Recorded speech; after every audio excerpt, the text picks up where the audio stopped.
Le désert du Namib est considéré comme le plus ancien désert du monde. Très inhospitalier en apparence, il abrite pourtant une extraordinaire variété d'espèces.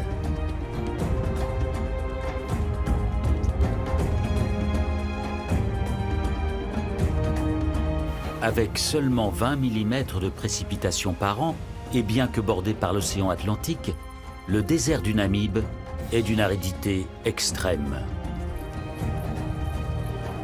Et c'est ici, en plein cœur de ce désert, que des éléphants ont élu domicile. Comment ces animaux parviennent-ils à survivre dans un milieu aussi hostile ?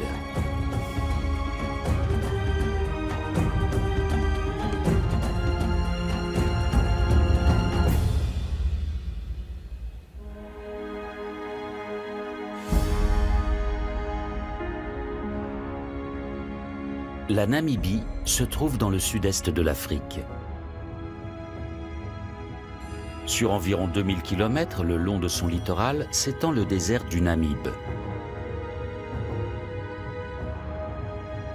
Dans sa partie nord, le désert présente des vallées parcourues par des rivières éphémères. Parmi elles, la vallée de l'Ohanib. Le lit de la rivière traverse le désert sur 300 km avant d'atteindre l'océan.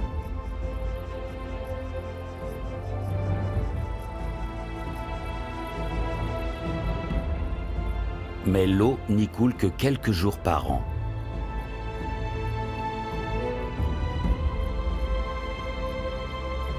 Seuls des arbres aux racines profondes tels que ces Federbia des oasis résistent à une telle sécheresse. Le Namib est le seul désert à abriter des rivières éphémères. Les mammifères ne pourraient pas s'établir ailleurs que dans la vallée.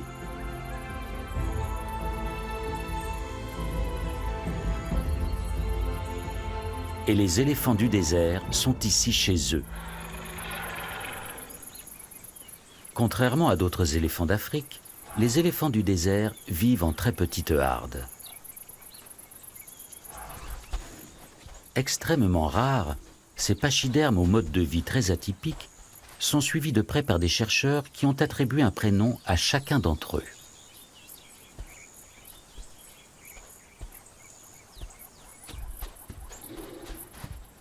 Clarissa est la matriarche de ce groupe familial. Les autres membres ne la quittent pas d'un pas, car elle est la seule à savoir comment survivre dans ce milieu inhospitalier.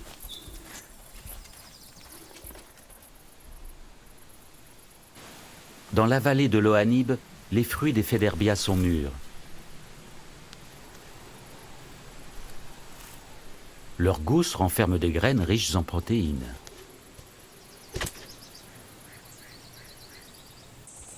Clarissa connaît leurs vertus nutritives depuis son enfance.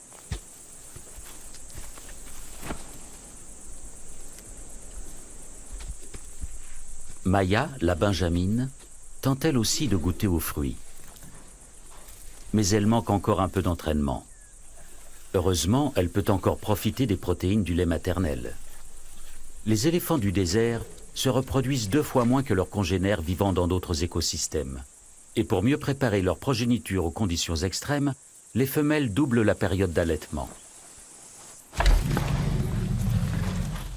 Les jeunes mâles ne quittent pas leur mère avant d'avoir atteint la maturité sexuelle. Ils s'affrontent dans des combats amicaux afin de se préparer à une existence loin de la protection des femelles. Car en dehors des périodes de reproduction, les mâles adultes vivent seuls ou en petits groupes.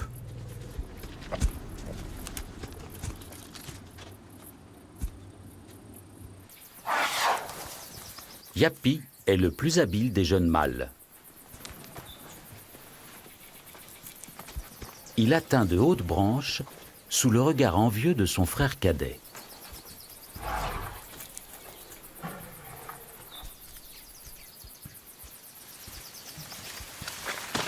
Cette manière de faire lui a été apprise par son père. Le partage entre mâles ne va pas toujours de soi. Et Yapi refuse de céder un bout de sa branche à son jeune frère.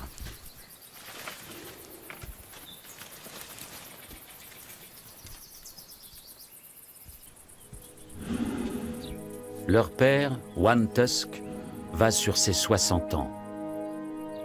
Son signe caractéristique, c'est l'absence de défense droite. Il l'a perdu dans un combat avec un autre éléphant. Pendant de longues années, il est resté le maître incontesté de la vallée de l'Ohanib. Aujourd'hui, il mène une vie solitaire.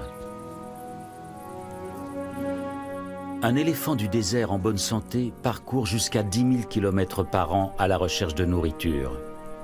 La large plante de ses pieds lui évite de s'enfoncer dans le sable. Mais les jambes de One Tusk ne le portent plus sur de telles distances. Le vieux mâle est déjà sous haute surveillance. Un couple de chacals de la vallée est à l'affût. Les chacals ne se limitent pas aux petits gabarits et c'est bien volontiers qu'ils feraient honneur au cadavre du colosse.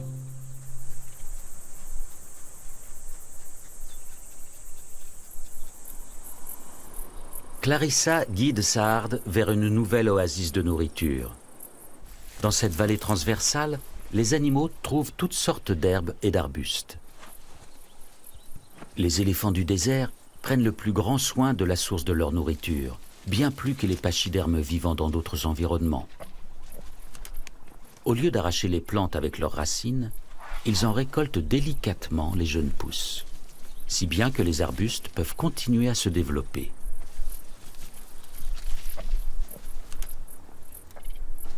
Adaptation au milieu oblige, les éléphants du désert sont aussi d'habiles grimpeurs.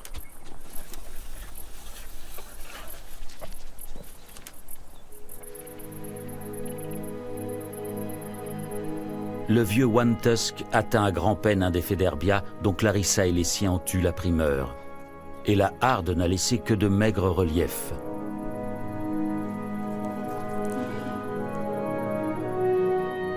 Pas la moindre petite graine à se mettre sous la dent.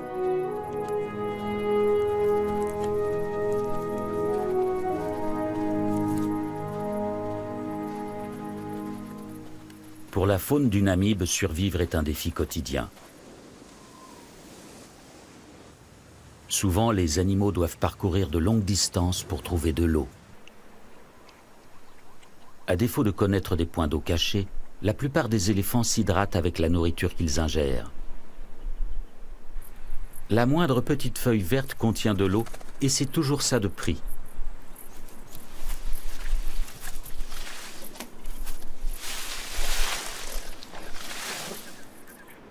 Au-delà du lit des rivières éphémères, la flore est quasi inexistante. La faune n'y est composée que de grands spécialistes du milieu extrême. Ce ténébrion de la taille d'un ongle est un de ces spécialistes.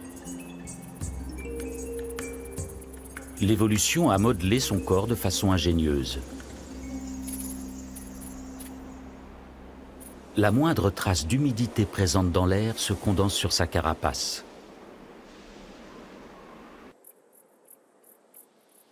Les gouttelettes qui se forment petit à petit n'ont ensuite plus qu'à glisser vers sa bouche.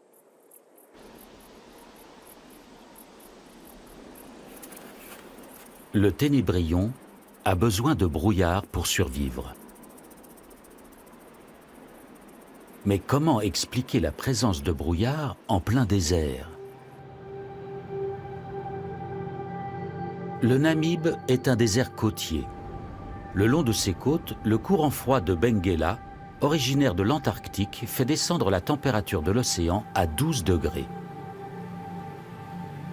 Quand les masses d'air chaud du continent rencontrent les eaux froides de l'Atlantique, elles se refroidissent, se saturent en eau et du brouillard se forme.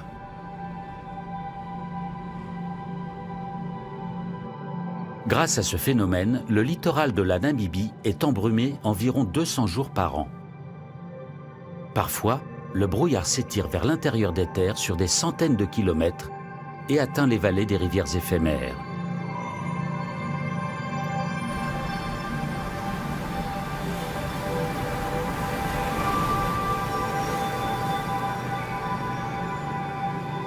En plus du brouillard, le courant de Benguela apporte des poissons en abondance,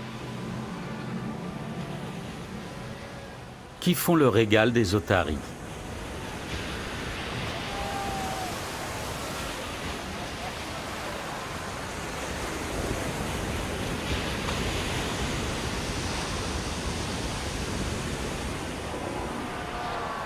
Leur immense colonie compte jusqu'à 100 000 individus.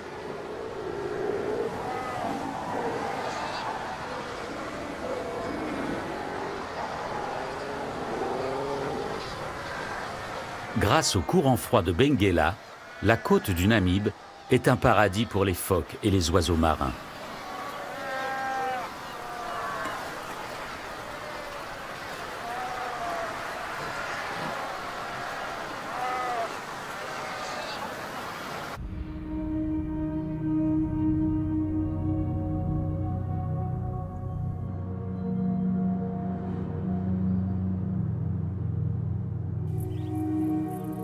Dans la vallée de l'Ohanib, les grands mammifères profitent aussi des bienfaits du brouillard.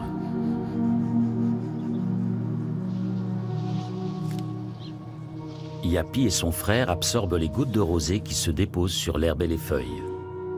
Grâce à cette humidité, les éléphants du désert peuvent se passer d'eau pendant 4 jours.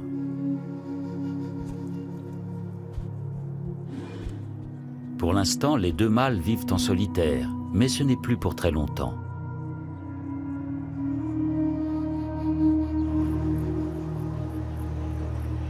Le brouillard se dissipe et laisse la place au soleil, ainsi qu'à de nouveaux arrivants. Une famille d'éléphants d'une autre vallée est en route.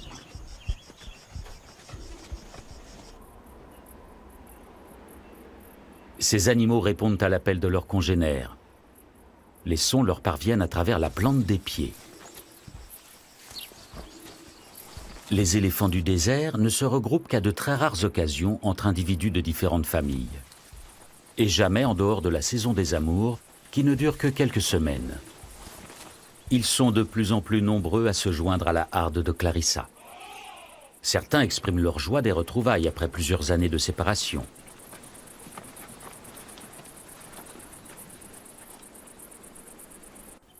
L'arrivée de femelles n'a pas échappé à Yapi et à son frère. Et lorsqu'il s'agit d'obtenir la faveur des éléphantes, c'est chacun pour soi.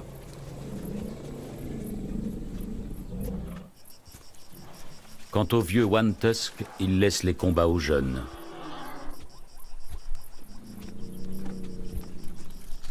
Il n'a plus la force de rivaliser avec d'autres mâles.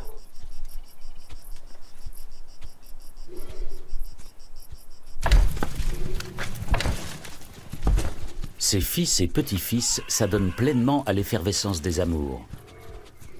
Leur objectif est de féconder les éléphantes et d'empêcher tout concurrent de les approcher.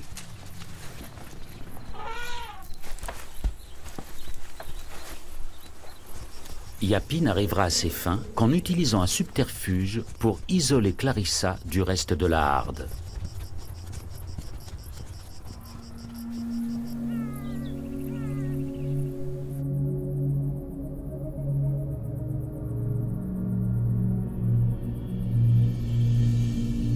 La nuit venue, la plupart des occupants de la vallée se reposent, tandis que les animaux nocturnes commencent à s'activer. Le gecko du Namibe chasse uniquement la nuit. Il se nourrit de grillons et d'araignées.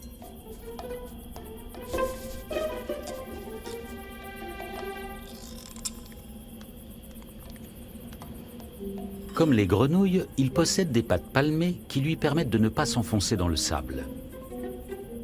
Il parcourt ainsi les dunes en effleurant à peine le sol.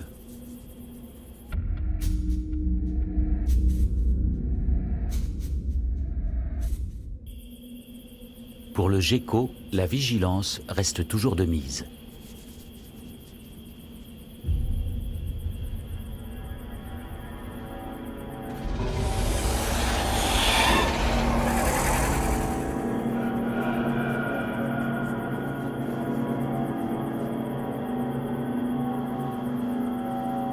La vipère du désert du Namibe n'a pas la vie facile, tout comme les éléphants, le ténébrion ou le gecko.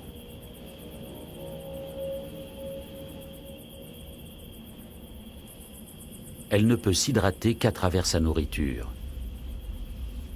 Sa survie dépend donc d'une chasse fructueuse.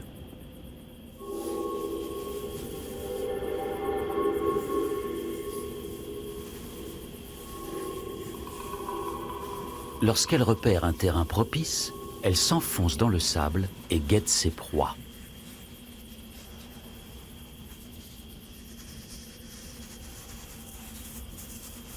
Grâce à une aptitude au camouflage exceptionnelle, le prédateur se fond entièrement dans le décor.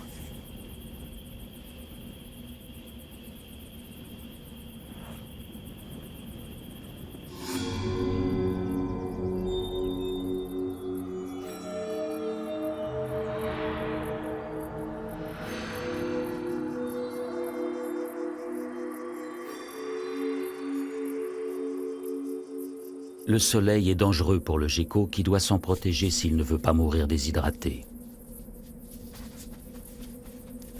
Une fois de plus, ses pattes palmées lui rendent un fier service. En un rien de temps, il creuse des galeries souterraines impressionnantes.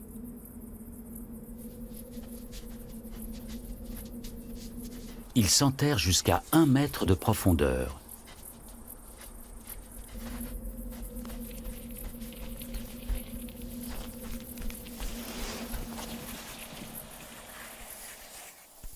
Ici, la chaleur est plus supportable. Au-dessus de lui, un de ses congénères prend son temps. Et pour cause, le brouillard arrive.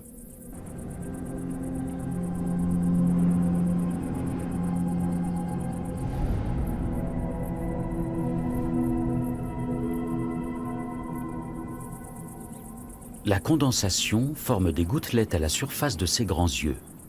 Le gecko n'a plus qu'à se désaltérer.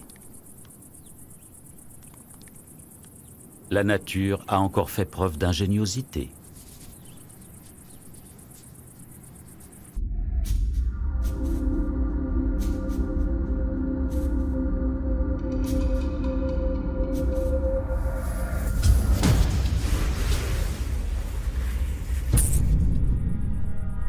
La patience a porté ses fruits. La vipère peut à présent festoyer et surtout se désaltérer.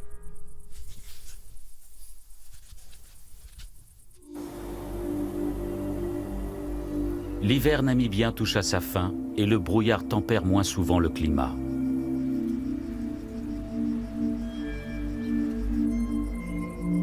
Une chaleur accablante pèse maintenant sur la vallée de l'Ohanib. Clarissa et sa famille supportent tant bien que mal les 40 degrés à l'ombre.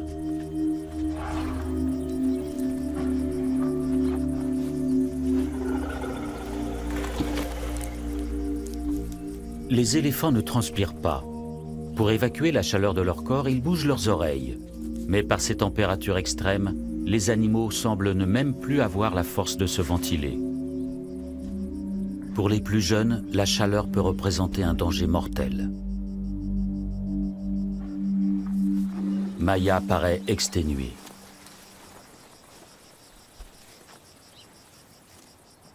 Malgré la canicule, Clarissa presse sa famille de lever le camp. Les éléphants du désert broutent environ 20 heures par jour et absorbent près de 200 kilos de végétaux. Pour se nourrir, les animaux doivent donc se déplacer constamment.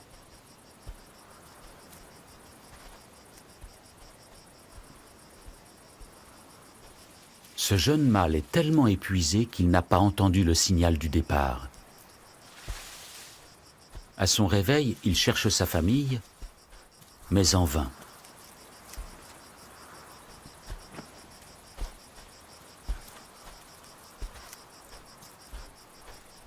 Toute la harde a disparu.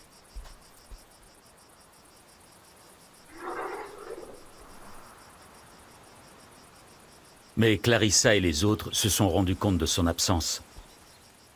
Grâce à leur trompe, les éléphants disposent d'un odorat exceptionnel qui leur permet de se localiser les uns les autres.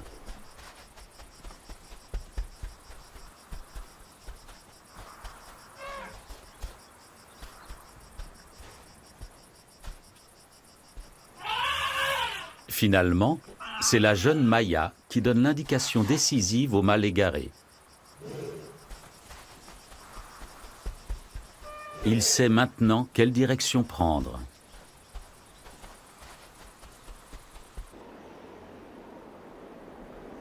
L'extrême sécheresse perdure.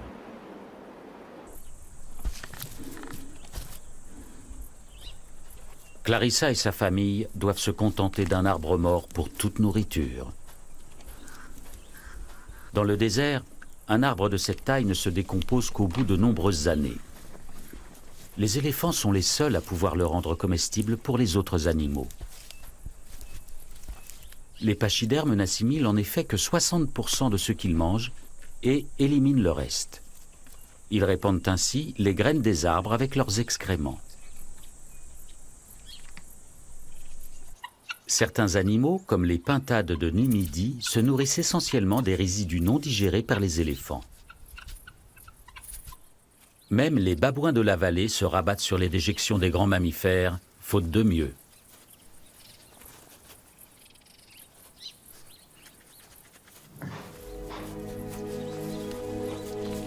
De son côté, le vénérable One Tusk essaie de grignoter un peu de bois.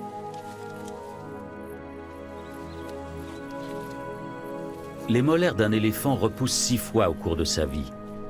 Mais les dernières dents de One Tusk sont trop usées pour venir à bout du bois dur et sec de cet arbre.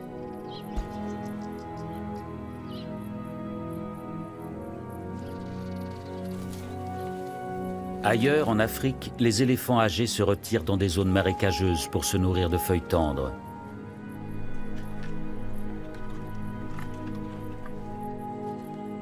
Mais dans le désert, One Tusk n'a pas cette chance. La harde de Clarissa est aussi menacée. Toujours à la recherche d'eau et de nourriture, elle se voit contrainte de quitter la vallée. D'autres familles d'éléphants se joignent à elle.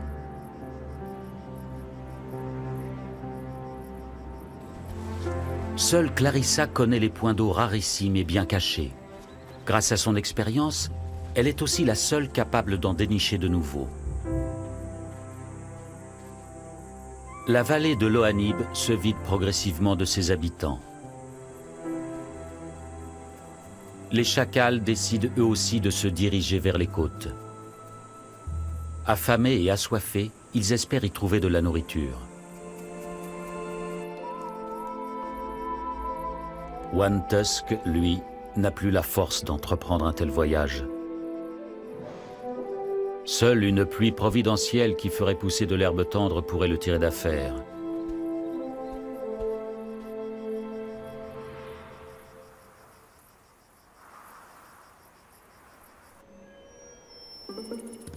Le ténébrion a faim lui aussi et aimerait trouver quelque chose à se mettre sous la dent. À la différence de la plupart des animaux du désert, il n'attend pas les jeunes pousses vertes, mais se contente de restes de végétaux. Il compte sur le vent qui souffle en permanence sur le désert et y dépose des feuilles mortes dans le creux des petites vallées entre les dunes. Le plus souvent, il doit se contenter de quelques brins d'herbe. Mais parfois, le vent accumule un petit tas de végétaux divers. Même desséchées, ces plantes contiennent des substances nutritives importantes.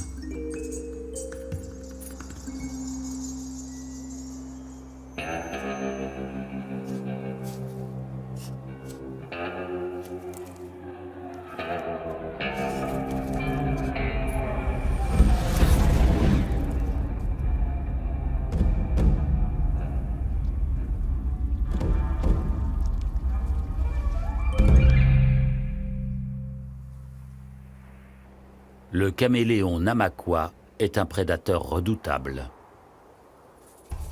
Du moins pour le ténébrion.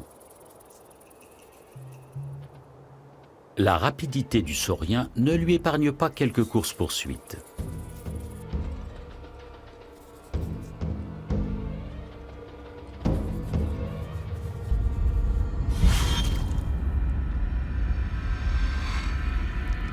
Ils chassent les insectes pour les protéines et l'eau contenue dans leur organisme.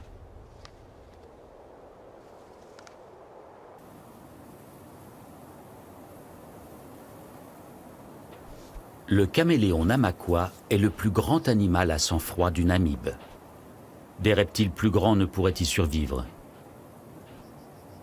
À la différence des mammifères, il ne peut effectuer de longues distances pour se nourrir et se désaltérer. Comment a-t-il réussi à s'imposer dans cette nature hostile ?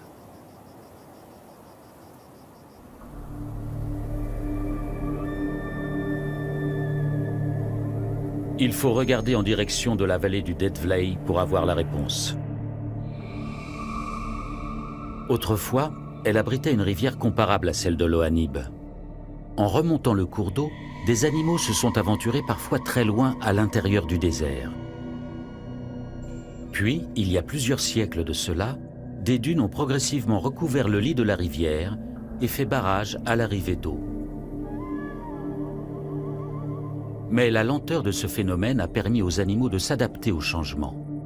Et c'est ainsi que le caméléon Namaqua s'est installé et a survécu en plein désert. Quelques acacias morts sont les seuls témoins de cette époque lointaine où la végétation était abondante. Certains arbres sont là depuis plus de 500 ans. Beaucoup plus de temps qu'il n'en a fallu aux mammifères pour s'adapter à ce milieu.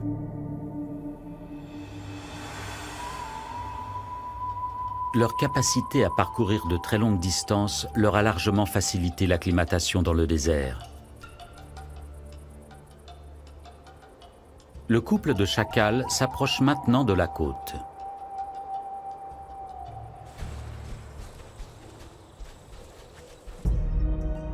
Pendant ce temps, Clarissa cherche toujours de l'eau. La petite Maya faiblit à vue d'œil.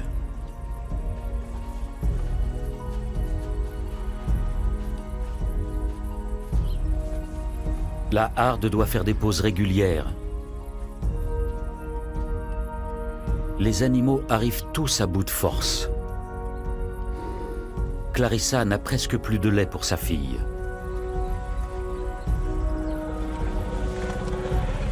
Soudain, Maya s'effondre.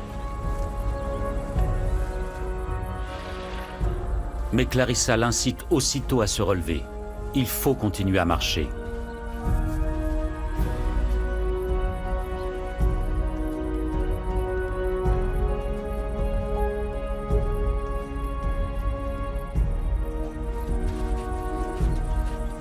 Enfin, après cette longue journée, les éléphants peuvent se désaltérer. Clarissa a su les guider vers un précieux point d'eau.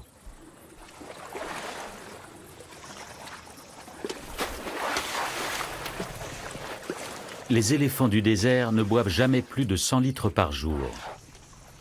Une manière de préserver les réserves d'eau du désert.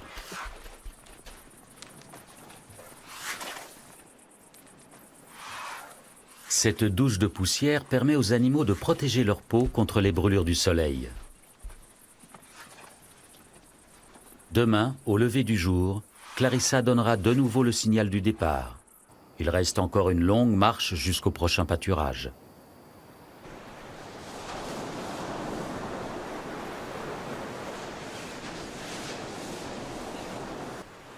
Le couple de chacals vient d'atteindre la côte et se dirige maintenant vers le sud.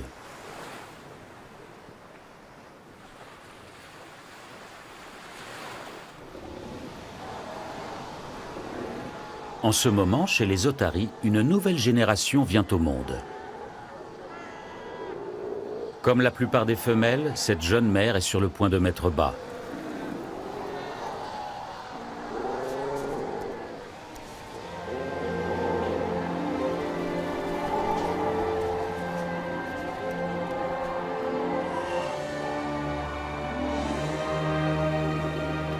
Le nouveau-né est au centre de grandes effusions dès les premiers instants.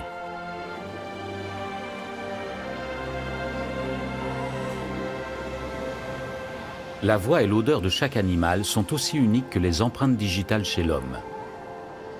Grâce à ce rituel de naissance, la mère et son petit pourront dorénavant se retrouver et se reconnaître à tout moment.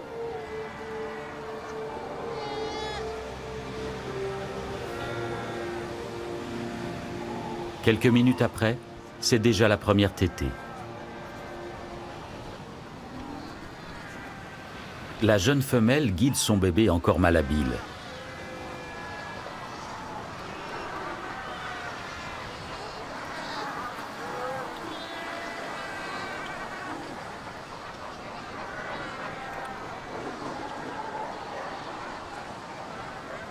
Le même scénario se répète pour des dizaines de milliers d'autres mères otaries.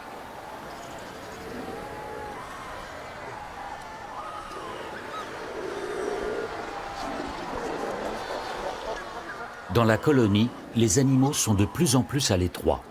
Les petits risquent d'être écrasés.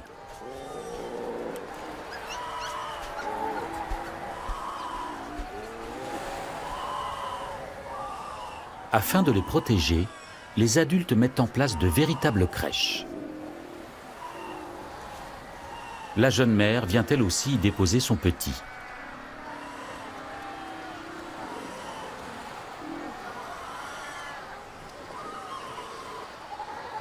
Les bébés sont ainsi à l'abri et les mères les retrouvent plus facilement.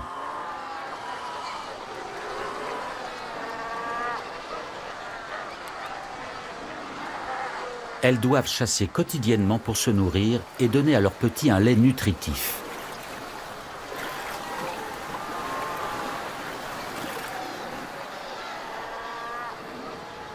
Mais l'emplacement de cette crèche est mal choisi. Les petits sont envahis par la marée montante. Ils luttent désespérément contre les vagues.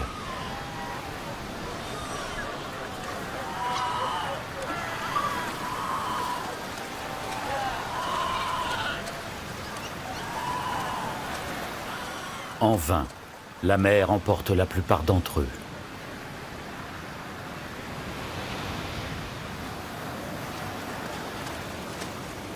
Les bébés otaries savent pourtant nager, mais il leur manque la couche de graisse protectrice des adultes.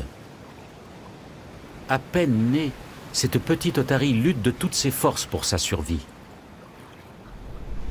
Bien d'autres perdront ce combat.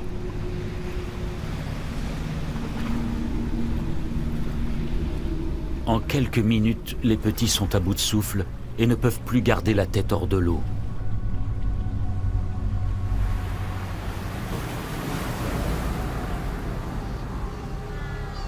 Celui-ci est encore en vie.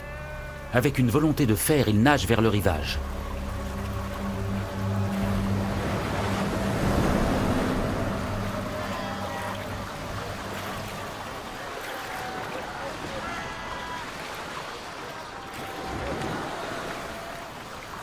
Le voici hors de danger.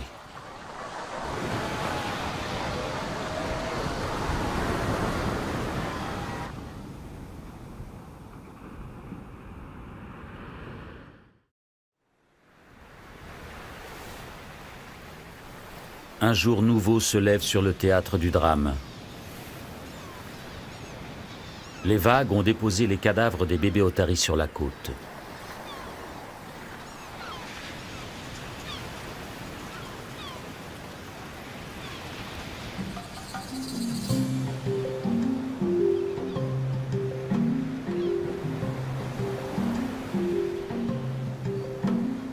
Un grand festin attend les chacals affamés qui ont parcouru des centaines de kilomètres depuis la vallée de l'Ohanib.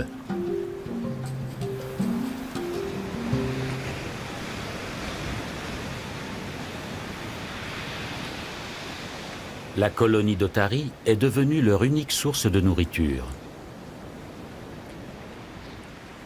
Les chacals ne sont pas exigeants et consomment essentiellement des charognes.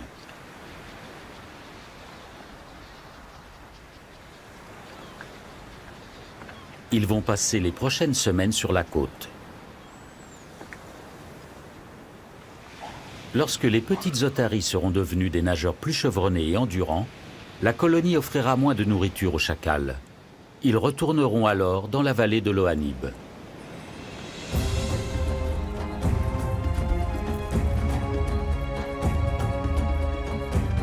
Après un long voyage, Clarissa et sa famille ont enfin atteint une rivière éphémère.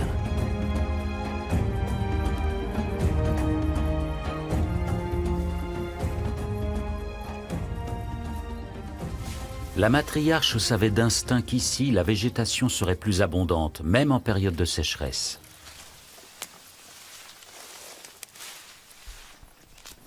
Les éléphants épuisés peuvent enfin manger à leur faim.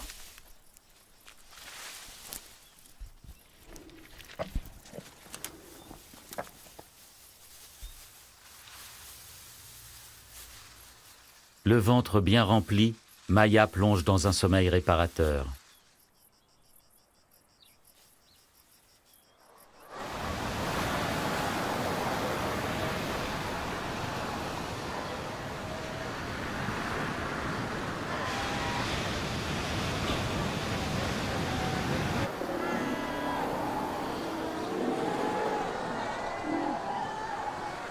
Ce bébé otari connaît un sort moins enviable.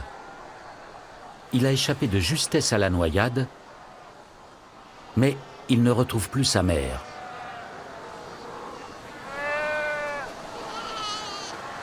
Elle n'est toujours pas rentrée de la chasse.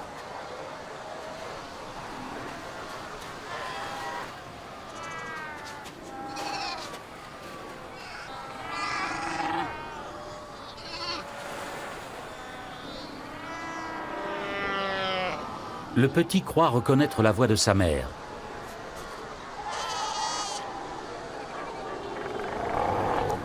Mais non, il n'est pas le bienvenu auprès de cette femelle. Bientôt, le nouveau-né souffre de la chaleur et a besoin de lait maternel.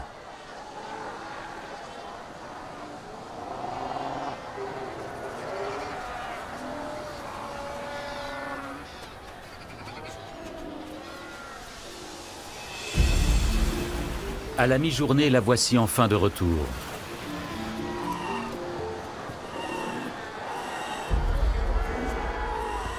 Elle s'empresse d'aller retrouver son petit, mais doit constater qu'il a disparu de la crèche. De son côté, le bébé égaré continue de l'appeler et de la chercher.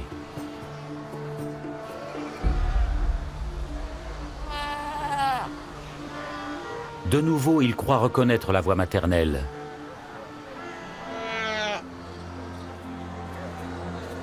Est-ce bien elle cette fois-ci ?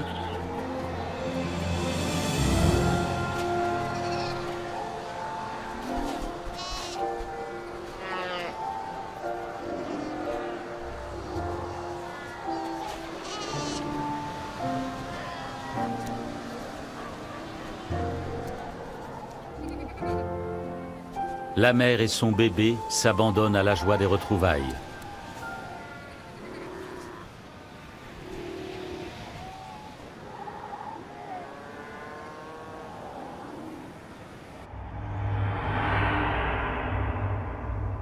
Un vent puissant se lève sur les côtes et souffle sur le désert. Il crée des tempêtes de sable sur son passage.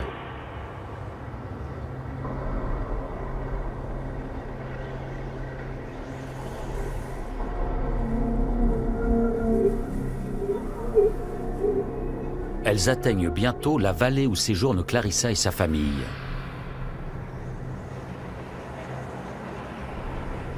Les tempêtes de sable annoncent l'arrivée de fortes pluies. La matriarche Clarissa est expérimentée et sait ce qu'il lui reste à faire. Car bientôt, les vallées se transformeront en rivières déchaînées qui emporteront tout sur leur passage. Les éléphants seraient en danger de mort s'ils ne quittaient pas la vallée sur le champ.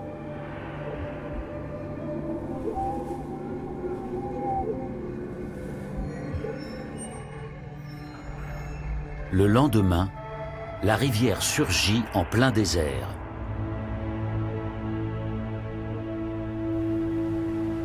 Le cours d'eau se ferait un chemin de plusieurs centaines de kilomètres à travers le désert avant de se jeter dans l'océan. Les rivières éphémères n'atteignent la côte qu'une fois tous les 10 ans en moyenne.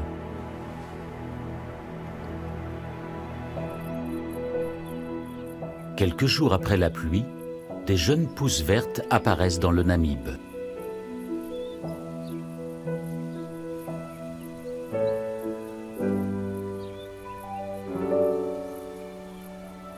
La vallée de l'Ohanib revit elle aussi, et les premiers habitants sont de retour de leur exil. Certains n'ont pas survécu à la sécheresse. Le vieux One Tusk est mort de faim avant l'arrivée de la pluie. Les chacals découvrent son cadavre à l'entrée de la vallée.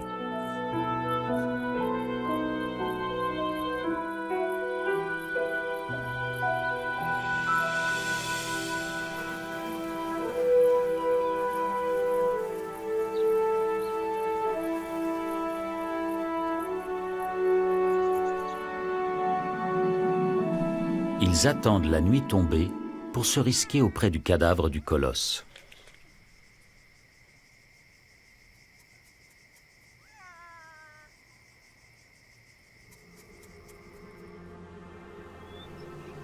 Le lendemain, des cris familiers retentissent dans la vallée.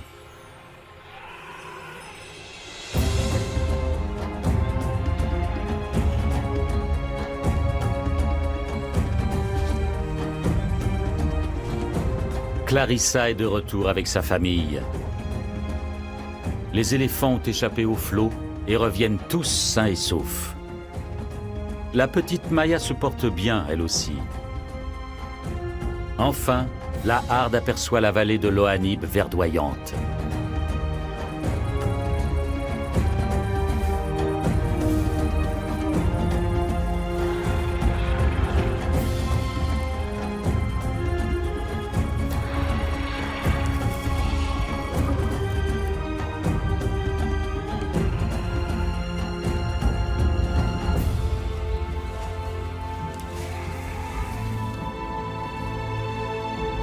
Clarissa attend un éléphanteau dont Yapi est le père.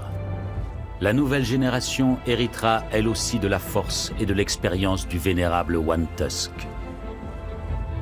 Et la matriarche transmettra à son tour les secrets des éléphants du désert à sa progéniture pour la survie de l'espèce. La vallée de l'Ohanib est un véritable paradis pour les animaux qui ont réussi à s'y adapter à force d'agilité et d'ingéniosité. Dans le plus vieux désert du monde, ils affrontent vaillamment des conditions de vie extrêmes.